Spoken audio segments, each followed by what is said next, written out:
How much It Chapter 2 made on its opening night? That is the headline on this Monday's MBE Movie News. That is right, John. This coming in from Cinema Blend on how much It Chapter 2 made on opening night. Now, both of us not went to see this film yet. Very busy this weekend, but it's certainly on our radar.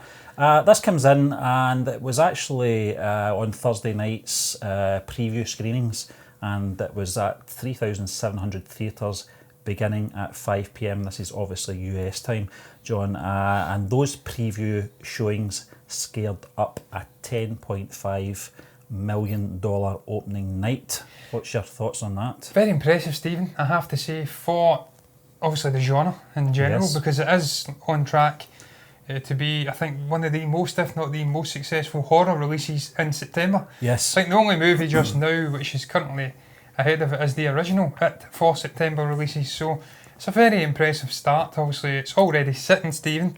I did jump in and look on Box Office Mojo. As we are recording this, it's currently sitting at a worldwide grossing of $185 million, which is remarkable when you consider the first It movie from 2017 finished its box office stint with $700 million, so it's already nearly a third of the way in just its opening few days in the box office. So it's a very impressive start for a movie, Stephen, which many people are concerned would perhaps maybe put viewer audience members off of going to see because it's so long. It's nearly 3 hours long. It does say that, John, in the and article. Bichetti actually spoke about it. It does say, the first It, which made, I think, $13.5 million in 2017 for that exact, release, and obviously the timings as well. It does say that this $10.5 million opening night is right in line with where Tracking had the film pegged as well. I'm always impressed, with the tracking, and the predictions are always very, very close to what actually happens. And it does say that Chapter 2 is performing as expected in that regard. It's interesting to see as well that there are some important distinctions between it and Chapter 2 as well. The first movie and the second movie on its opening nights through, obviously beyond the $3 million difference. It Chapter 2 had the benefit of a preview showing that began at 5 p.m. versus its predecessor's 7 p.m. and it screened in about 200 more theatres as well, according to this article. However, it was also over half an hour longer, which could be a detractor for some moviegoers on a weeknight, John. What's your thoughts on that? Because I think it's correct, first and foremost, because it is a very long movie, Stephen. 3 hours is a big commitment in a midweek, obviously, release slot. People will be out working, they'll come home, and then it doesn't leave a lot of room. If you're going at 7 o'clock at night, you've got work the next day, then by the time you get home and you take into account the obviously trailers and whatnot before, it's usually 25 minutes or so of trailers and whatnot. They're not getting home till 11 o'clock, 12. That was why we didn't get to see Midsommar, because obviously ridiculous showing times. The showing times were ridiculous, as you said, John, and obviously where they were placed as well. We mentioned this before. I think the most convenient for timing was out at Bathgate, but the logistics of that weren't convenient for, no, you'd be as well going to the later screening here, because by the time you get home from Bathgate, it would have been the same time anyway. It would have been so late. But yes, Stephen, it's definitely got a big part to play, the length of the movie, and also the fact that it is shown in less theatres and it's got a slightly later opening time and obviously the Thursday night release. That's probably had a part to play on why it's earned that $3 million less. It's not much though, in terms of it also being a sequel as well. You usually have sequel syndrome where it's perhaps affected by, I don't want to say lack of interest, because I think a lot of people are very much interested in this movie. It's also a Stephen King adaptation. Everyone knows it's a two-part sort of a story anyway. A bigger cast as well. Bigger cast. For well-known names. And the fact that that's been one of the main things, Stephen, which has been widespread in its praise of this movie. A lot of people don't like certain aspects. The CG, from what I've heard and whatnot, is a little bit iffy on the younger children or cast. They're not so much children now, they're getting into their teenage years. But there's widespread adulation for the casting of the older characters, and apparently the acting, in the most part, is pretty damn good across the board. Bill Hader is getting the vast majority of the plaudits, so apparently he is absolutely tremendous. Him and Bill Skarsgård obviously as Pennywise once again, so really excited to go and give this one a bash. Cannot wait to get into the theatre and watch it. I have this weekend there. Went and seen Once Upon a Time in Hollywood again. Yeah. So I could have perhaps went and seen it Chapter 2, but I just wanted to go and watch that great Tarantino movie once again, Stephen. Fair enough, it didn't disappoint. No. So I will get round to seeing this. A 3-hour movie is no barrier for me going to watch it, because I work good hours. I finish nice and early, but it's all about getting home in time, you know. Exactly. We'll move on anyway, John. Another bit of kind of box office news. This coming in from Cinema Blend as well. This is about John Wick 3, and it says why John Wick 3 was actually the biggest winner of summer 2019. Now, according to I think some people, they regard the after Labour Day weekend, that's summer over. So okay, certainly not here. When is Labour Day then? Is that passed? I think it's passed. Yeah, it certainly has passed. I think it was the weekend before, John. But summer doesn't end until the 23rd of September, Stephen. I don't think it ever begins here, John. No, it doesn't. It's not began here. No. So still waiting on it. The box office gurus at Exhibitor Relations Co. shared the list of top summer 2019 movies worldwide. This is not counting releases earlier in the year like the likes of Captain Marvel. And I'll just give you the top 10 here, John, before I pass it over to you. Number 1 is Avengers Endgame. Number 2 is... exactly, I thought it was more of a spring release. Lion King is in there, certainly was a summer release. Yeah. Spider-Man Far From Home at number 3. Number 4, Toy Story 4. Number 5, Aladdin. Number 6, Hobbs and Shaw. Number 7, Detective Pikachu. Number 8, Secret Life of Pets 2. Number 9, Godzilla 2. And coming in at number 10 is John Wick 3. Now, just before I pass it over to you, you've got to keep in mind, John, that John Wick 3 was made on roughly £75 million production budget. Yeah. Stephen, it's very impressive. And I would absolutely be in the camp of saying this is maybe the unsung hero of the summer of 2019. Yeah. It was notoriously quiet for blockbusters. It wasn't a good year out with obviously the Marvel Disney releases. The likes of Hobbs and Shaw was slightly lacklustre. We had Tyrese Gibson coming out slightly prematurely and going after Dwayne Johnson and obviously Jason Statham. Turned out it's actually went on to do not too bad. $684 million isn't that bad. I think it was just over $100 million the budget, so it's not bad at all. Detective Pikachu, I actually really enjoyed that. I thought that done reasonably well. I was saying at the time I would expect that to get a sequel, with perhaps Ryan Reynolds coming back and the other young guy who played his son, who was really, really good, that young actor. Yeah. But the likes of Godzilla 2 was a complete bomb. For the budget that it had, it wasn't a success at all. And it seemed to be, I think there was a lot of doom and gloom from the analysts, saying that it was one flop after another. Well, obviously, subjectively speaking. But John Wick 3, for its budget, done very, very well. $321 million. I think that's the renaissance. Well, I would say for films, John, that you expect to do well, that didn't do well, is that's, you can't argue that point, just based on the box office numbers. But then you get that sort of lower level type of film that performs reasonably well, and it's a well-made film. Films like Yesterday, that are not going to obviously set the heather alight at the box office, but they are made very well. I think it's fair to say that John Wick 3 is probably the standout one, out with Marvel and Disney.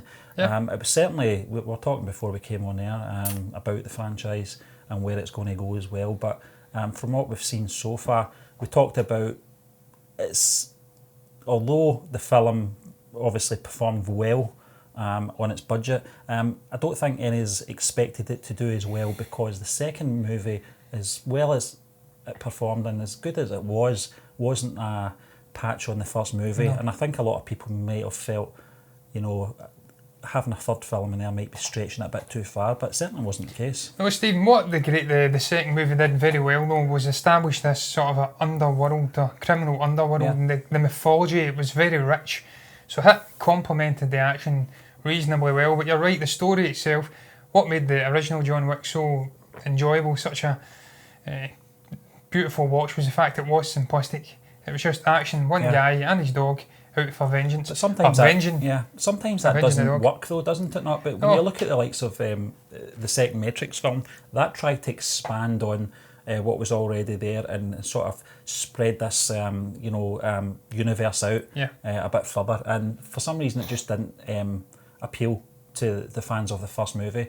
And you can say the same for The Harry Potter spin-off. The fantastic piece. Yeah. They did the same with that second film as well, where they're, you know where they're going with it. They're planting the seeds. They're sort of expanding on what was there in that first movie. Yeah. For some reason, it worked with John Wick, and it didn't work with those films. Yeah, Stephen. And what made John Wick 3 such a beautiful watch as well for me, anyway, was the fact that it seemed to combine the greatness of the first movie, and it continued expanding out this rich underworld and the mythology and whatnot. It brought back the likes of Ian McShane's Winston. Yeah. I think that was his name anyway. It was Winston, Yeah. I'm pretty sure. And a whole host of interesting locales, and it was just a beautifully shot movie for the budget. And it thoroughly deserved to make the money it made. We will see more John Wicks. They're already in talks, I think, or perhaps even confirmed a John Wick 4. We're getting that Continental series coming. And Stephen, there was a great quote here. Out of the nearly 20 sequels and spin-offs, remakes, whatever, released this year, or this summer, domestically, only Avengers Endgame, John Wick 3 and Spider-Man Far From Home have actually sold more tickets than the previous instalments. So that shows you, that speaks volumes. The company it's rubbing shoulders with. These are $150, $200 million movies. This is just a mere $70 million budgeted movie, and it's obviously standing on the shoulders of giants, if you'd like to quote the Great Oasis song or album. So staying, absolutely, I would say it was the out-and-out winner for me in terms of not raw box office numbers, but just the way it punched above its weight, exceeded expectations, and it's managed to continue this beautiful universe. It's been expanded out from nowhere, and it's just continuing the great Keanu Reeves renaissance as well. So I love the guy, so I'm well on board for that. Hence why they're making another film as well, John Wick 4. Yep. They will get round to that, and obviously the television series, you can't the forget that as well, Continental. the Continental. So it's doing well, the franchise. But we'll move on, John, to our next piece of movie news. This is Mission Impossible 7 has recruited a Marvel Cinematic Universe star, and it is Hayley Atwell, obviously from the television series Agent Peggy Carter, Yes. and the Captain America movies as well. What's your thoughts on this, John? A very accomplished actor. We know she's not the first actor to cross over to the Mission Impossible franchise. Obviously, Jeremy Renner, the MCU's Hawkeye, played William Brandt in Ghost Protocol and Rogue Nation. Stephen, I'm absolutely delighted once again to see that Mission Impossible is continuing its collaboration with Christopher McQuarrie first and foremost. Yeah. He penned and directed the previous two, Rogue Nation and obviously Fallout. For me, they're the two best Mission Impossible movies to date for me. Just the way that it expands out, as I was saying previously with John Wick, it's expanded out this interconnected story with villains hopping over from one movie. I can't recall what their name was, but it was this underground sort of a terrorist, idealistic terrorist group, and they slightly changed and rejigged their name in Fallout, but it was continuing that story. Hopefully we'll be continuing the story into this next movie as well. Bringing on the likes of Hayley Atwell will only further expand upon the great cast that's already there. The likes of Simon Pegg, as you did say, Jeremy Renner, Tom Cruise, even Ving Rhames, who's been there from the very beginning. Yeah. But Angela Bassett and Rebecca Ferguson and Vanessa Kirby was in the previous movie as well. And Henry Cavill. Henry as well, Cavill, just amazing cast that they have been able to attract. And I forget the other guy's name, he's a fantastic actor. Sean Harris, playing Solomon Lane. He's been a sort of a continuation of the villainous character from Rogue Nation through. Yeah. So they've had that consistency of storytelling, that consistency of acting talent, and bringing on Hayley Atwell is just another great addition. It was also Christopher McQuarrie who announced it on Instagram via a photograph. Then the actress then came on, or actor, having just watched Once Upon a Time in Hollywood. I'll live by the mantra of that little girl on the set who says actress is just nonsensical, it's actor. Totally agree, yeah. She's a great actor, and she was on Instagram posting a series of photos as well. She says, "Mission accepted, though I'm not the sort to follow orders." So that's very intriguing. She isn't the sort to follow orders. I don't know what to make of that. Maybe she will be playing a villainous character, because Vanessa Kirby, and obviously Fallout, played a sort of a grey-haired character who was flirting with the antagonistic group, whose name eludes me at the moment. But then I think she came over and helped out perhaps Ethan Hunt at one point as well. Not seen it for nearly a year. Yeah. You must forgive me, but it's very intriguing. I don't know what role she'll be playing. I don't actually know much about the story. I do hope he continues this story over, though, and we continue to get this group. Well, I'll be honest, nefariously. John. Obviously, I don't follow the franchise as much as yourself, but I didn't know they were actually, making a seventh instalment. But according to the article, they're actually doing 7 and 8 back to back, which is quite interesting. Oh, so, there you go. One of the things about this franchise that I've always said, though, very much like the James Bond franchise, they know how to pick a good actor to play a very good character. So I expect this franchise to do exactly the same for the quality of writing as well. Chris McQuarrie, as you said, John, is a fantastic writer as well as a director.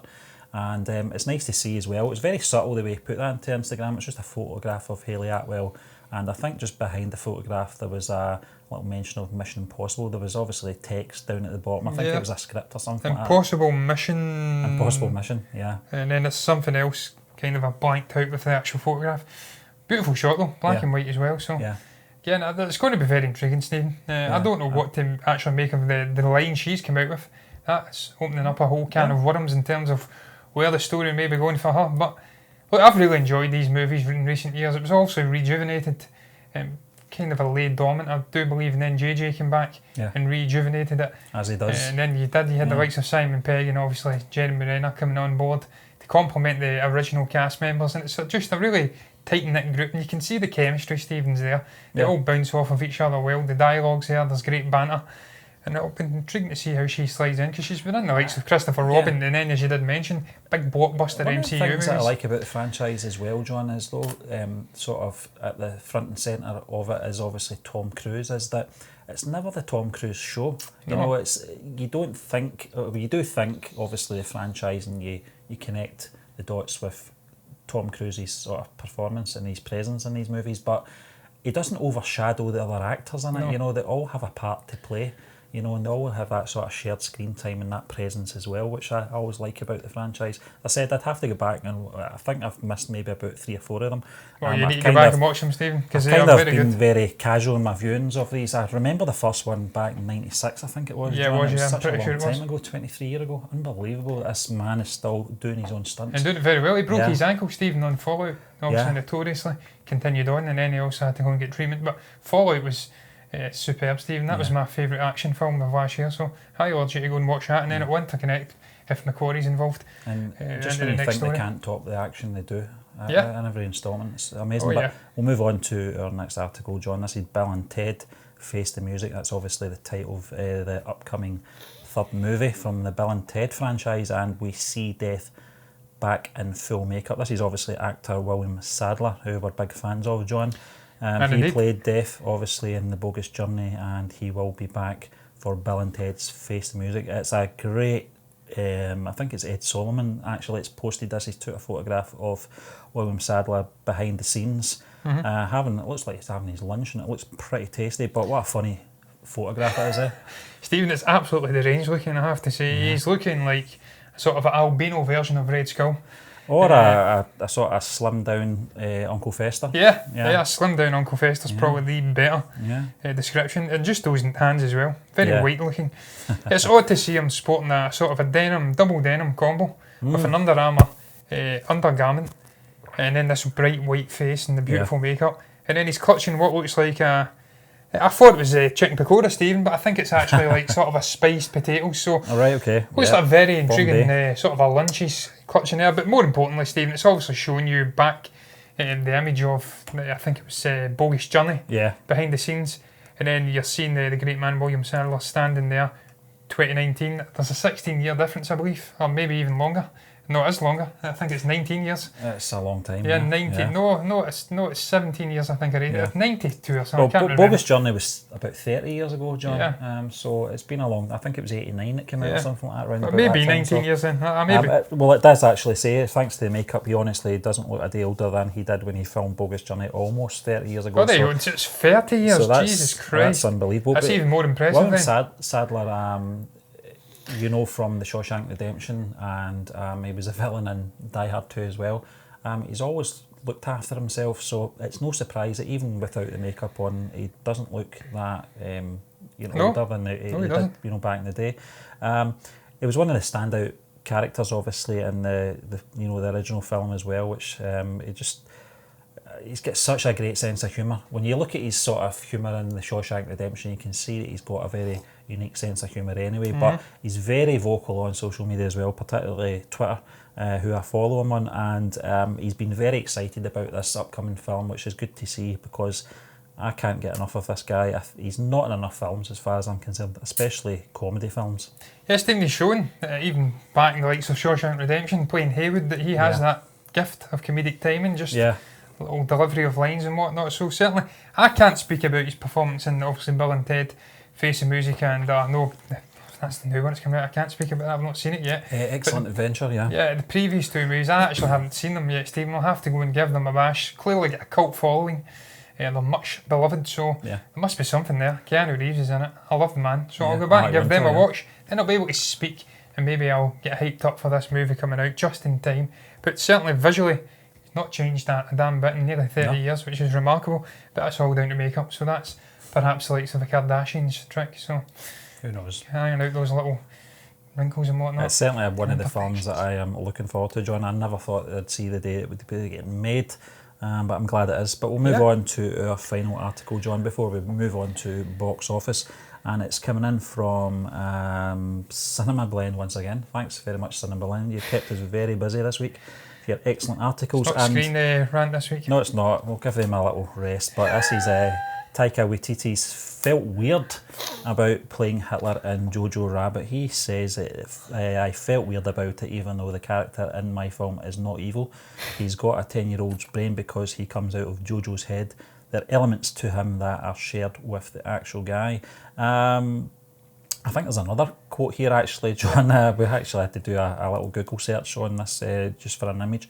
There was a sad moment for me yelling at the crew dressed as Adolf Hitler in public. I looked like Charlie Chaplin in The Great Dictator now. And he really does. He does, you know, and you've got to remember as well, he's going to be in that full gear because you've got to remember he is doing double duties. He is obviously starring in the film and he's also directing it. So that must be very surreal, taking orders off this guy dressed like that. But must be very surreal in the canteen, Stephen, much like that previous topic with William Sadler. He's sitting next to Adolf Hitler, getting tore into maybe a nice little lunch. It's very, very odd. Yeah. Look, Stephen, I'm not surprised he felt uneasy. Yeah. Obviously, being a Polynesian Jew himself, he will have mixed emotions of portraying this sadistic, evil guy from a bygone era who was obviously responsible for the genocide and murder of millions of Jewish people.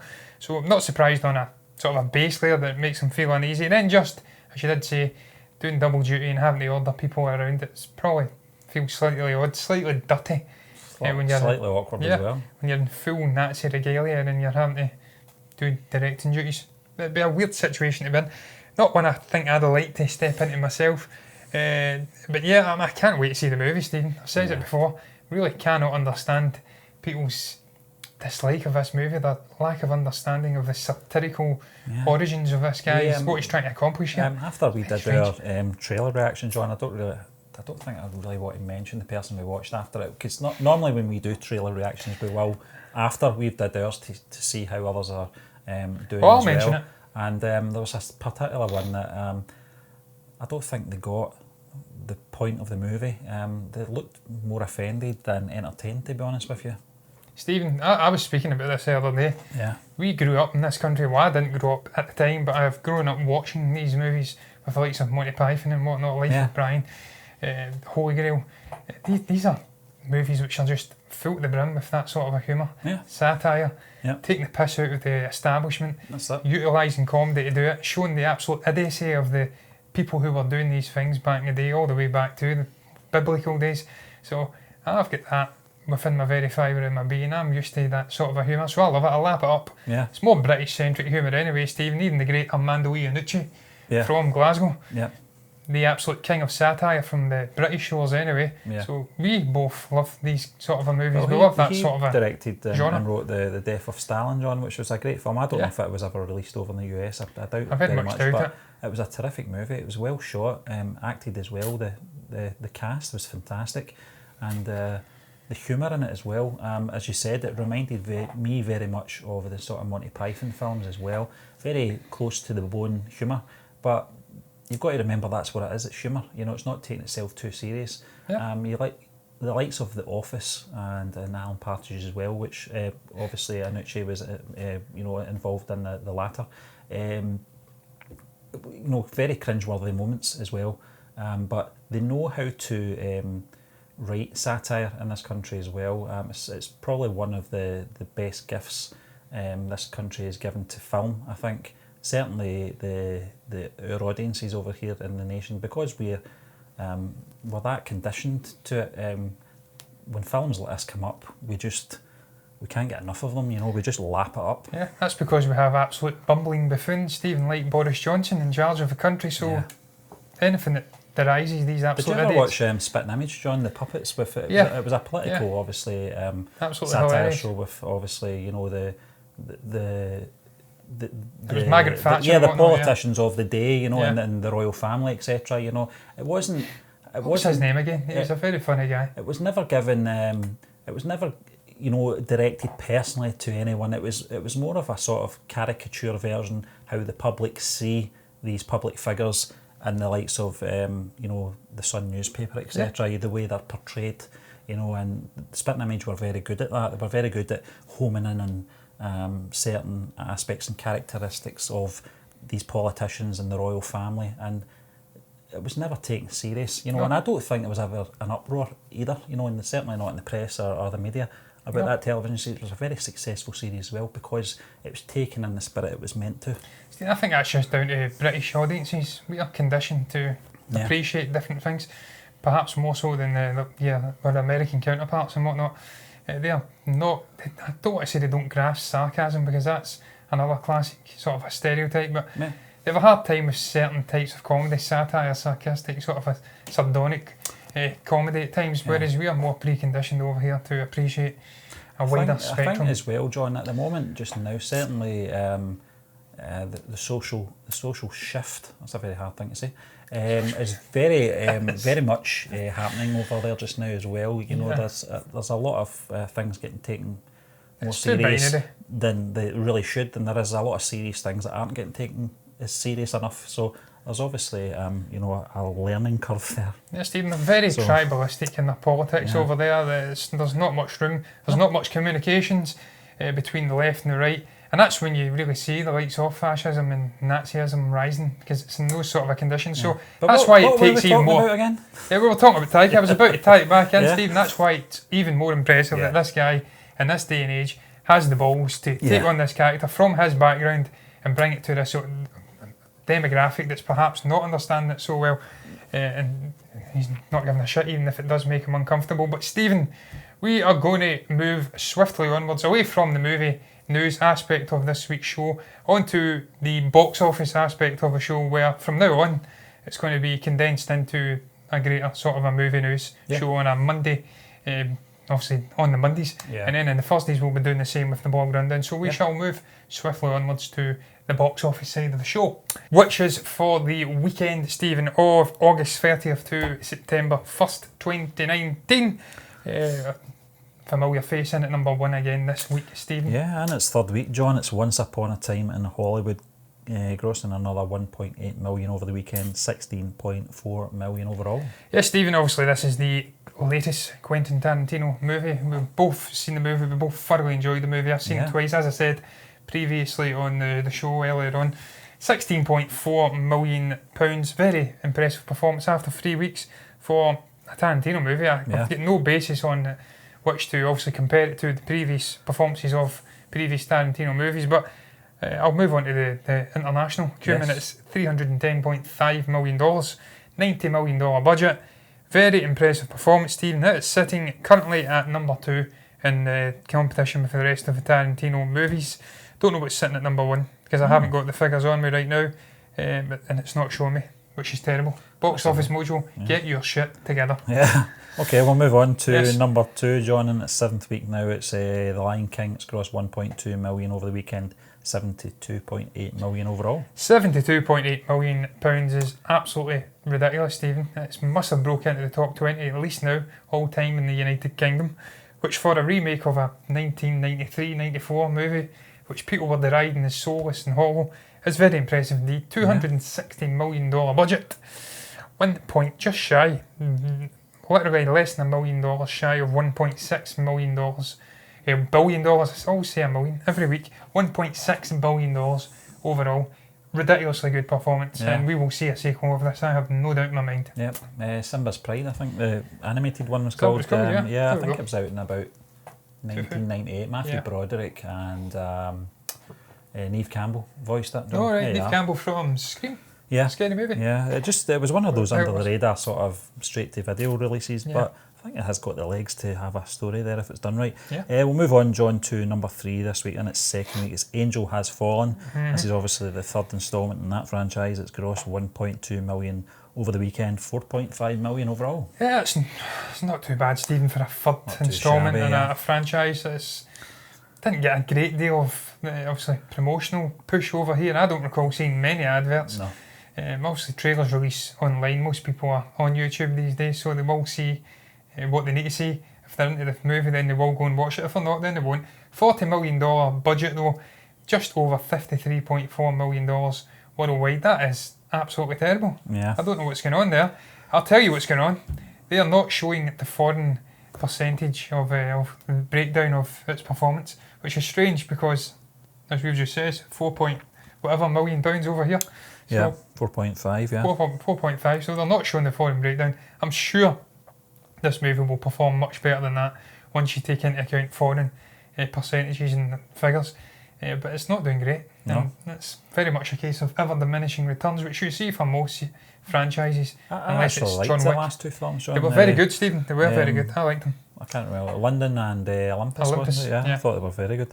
But we'll move on, John, to number 4 this week. It's Dora and the Lost City of Gold in its third week. It's grossing £600,000 over the weekend, 4.1 million overall. Yeah, $49 million budget, Stephen. $82.3 million worldwide. It's not great, is it? It's not great at all.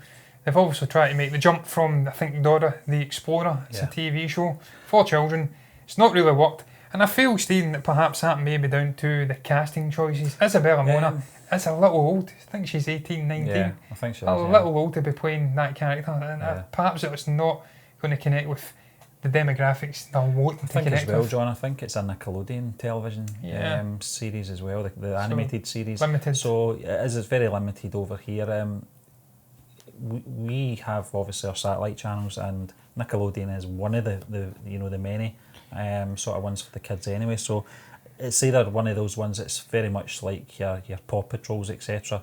Thomas the Tank Engine. They'll have their sort of fans and that out there, but Dora the Explorer was never one that sort of appealed to my daughter. She wasn't that Didn't even know interested it in existed, Stephen. But I've got to be honest, John, I think you're right. I think the casting as well, and this isn't obviously having a go at the actor playing Dora in this, she is, but I think, as you said, it was just I think she's just a little bit too old to be playing that character. It's a bit weird actually if you've seen the Stephen, you're screwed as well when it's obviously firmly designed to maybe empower the Latin communities, and they're even turning their back on it. So you're screwed from the get-go. Yeah. Very awkward. But we'll move on to number 5 this week, John, in its 5th week. It's Fast and Furious presents Hobbs and Shaw. It's grossed on £600,000 over the weekend, 18.9 million overall. That's very impressive, Stephen. In terms of its actual performance, in regards to the rest of the Fast and Furious franchise, it is sitting 5th. So it is not the worst, even of the other Fast and Furious movies. Tokyo Drift, obviously that abomination, which didn't involve Vin Diesel or anything like that, Paul Walker from back in the day. It's sitting firmly at the bottom, and then you have the second one, the Fast and Furious, I think was the original. And then we have that sitting at 5. So Tyrese Gibson will need to pick up his big petted lip, I should say, get that off the floor and go perhaps to another franchise that doesn't involve Dwayne Johnson and Jason Statham, because he is going to get the absolute shit ripped out of him, Stephen, if he is dealing with Dwayne on that set. $719.7 million worldwide, $200 million budget. That's quite impressive. That is very impressive. That's a sizable profit. And I really enjoyed the movie. I thought it was perfectly handled. The humour, obviously the chemistry between Jason Statham and Dwayne Johnson was perfect. It carried the movie. Story wasn't really there, but it was more designed. Yeah, Idris Elba was or Idris, whatever you're calling them. It wasn't his fault, No, but just the story. It was designed to accommodate these two great I liked action it, John. stars. I did like the film, but I don't think I would go out my road to see it again. I've got to be honest with you. It was like a poor man's version of Tango and Cash for me, but that's just my opinion. We'll move on to number 6 this week. It's Toy Story 4 in its 11th week. It's cost another £600,000 over the weekend, and a massive 65.9 million overall. Wow, that is again just showing you the strength and the power of Disney, and not just Disney Pixar this time, Stephen. an incredible performance, just over $1 billion worldwide. In terms of the Toy Story franchise, complete opposite of what we spoke about previously. This is actually like similar to the John Wick franchise. It's ever increasing returns. Yeah. It's sitting number 1 ranked in the franchise overall. So Yeah, amazing. I didn't think it had the best story. I still think Toy Story 3 was the best way to leave that franchise, that story. Yep. But they decided to go back, Stephen, and they have absolutely been vindicated because it's an out-and-out success. So, yeah. Yeah, they might decide to get back after these box office numbers as well, Oh, yeah, John. they will. I wouldn't rule it out anyway, but we'll move on to number... Adventures of Buzz Lightyear. I wouldn't say no to the that. Potato Head family as well. That would Slinky Dog. that'd be a terrible sequel, spin-off I should say. But Scary Stories to Tell in the Dark coming in at number 7 this week, John, in its second week. It's grossed £500,000 over the weekend, 1.6 million overall. Stephen, I'm sniggering away here because last week I recall saying that I would go and watch this movie.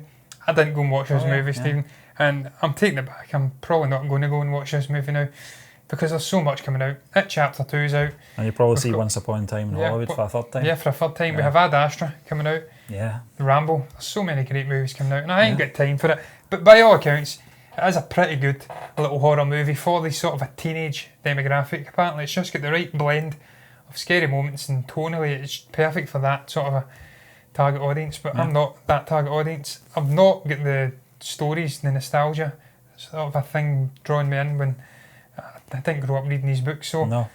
I'm not going to go and see it. I digress. I'm going off on a tangent. $88.8 million worldwide, $25 million budget.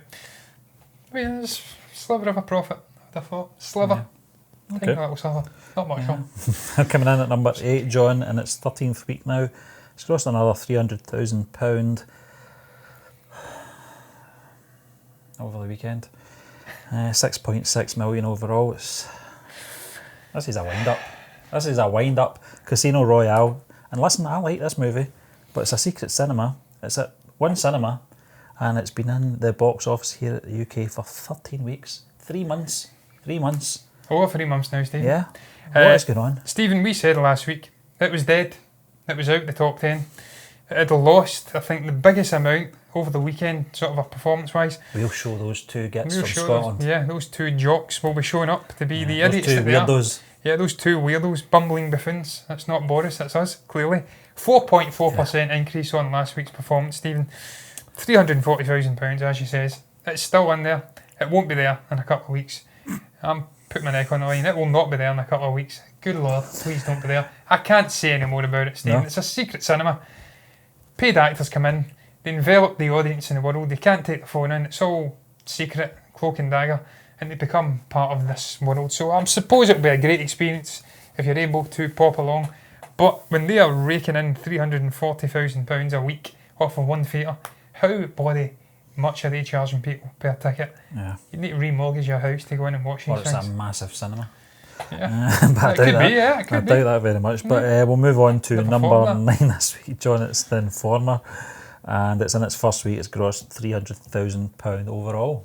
Stephen, I don't know a damn thing about this movie. I can't lie. I think it's got the chap from Suicide Squad. It was Joel Kinnaman, I think his name is. Yeah, yeah. He's in there. Clive Owen's in there too, yeah. Clive Owen's in there. Can't even get worldwide box office numbers because it's not Rosamund got a Pike. worldwide release. Yeah. Rosamund Pike is a fantastic actress. I may actually have to go and give this a watch, Stephen. Yeah. With that cast alone, 6.6 out of 10 on IMDb, just 588 ratings. It's not too bad. Yeah. It's also about an undercover ex-convict working to get himself out of a pickle, I'm assuming. Yeah. So I'm intrigued by it. Yeah. I'm intrigued. I can't talk about its box office though, because it's not got a I'll be wide honest release. with you, I didn't know anything about this, John. I've not seen any adverts for it or any promotional. I had to actually go into IMDb there just to find out a little bit of information. As you can tell, I was reading straight from it, Stephen. That's what I was laughing at. The studio, I don't even have information on its studio, so It's intriguing. that is It's a intriguing. good cast as well, so I don't know why it's not had much promotion here in the UK, but we'll move on to the final film this week in the box office, John. Warner Brothers. Coming in at number Wow. 10. It's Good Boys, and it's in its third week now. It's grossed £300,000 over the weekend and 2.6 million overall. Yeah, Stephen, this is a Seth Rogen produced. I always say that because I don't know who the director is of this movie, but $20 million budget, 82.4, just under $82.5 million overall. Jacob Tremblay's in there, a whole host of other people. Very funny movie. 3 young guys getting themselves in a sort of a cat and mouse chase, try to find a drone. Very simplistic story, but full to the brim with great humour. I really enjoyed it. Thoroughly deserving of its success, and I hope Seth can get these guys together again and perhaps do a little sequel or something, because it was a actually surprisingly decent little film. But Stephen, that's going to round up the box office section of the show and movie news in general for this Monday. What the hell did you guys make of that array of different topics about Taika Waititi feeling uncomfortable at Chapter 2's success in the box office in terms of its opening weekend? If you have anything to say about all of that and the box office, comment below and let us know what your thoughts are down in that comment section. Like the video if you've enjoyed it. Subscribe to the channel if you're enjoying the content like this. And both me and Stephen will be back tomorrow with MBE Heroes.